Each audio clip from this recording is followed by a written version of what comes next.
दरियाई सिंध में पानी की सतह में मुसलसल इजाफा देखा जा रहा है। जी हाँ, इसी पर बात करेंगे। बोल न्यूज के नुमाइंदा शाहिद अली हमारे साथ हैं। शाहिद, बताइएगा, दरियाई सिंध में पानी की सतह में इजाफा हो रहा है।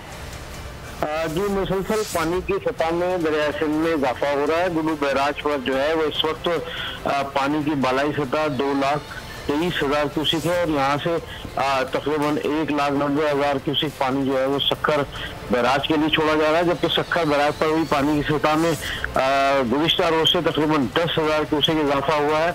इस वक्त जो है वो सक्खर बैराज पर 1,50,000 क्यूसिक पानी है और यहाँ से कोटरी बैराज के लिए भी पानी छोड़ा जा रहा है। दरिया सिंध में मुसलसल जो पानी की सतह में इजाफा हो रहा है, हमारी बात हुई है महकमा आबपाशी कंट्रोल रूम सक्खर बैराज के इंचार्ज अब्दुल अजीज सुमरू से।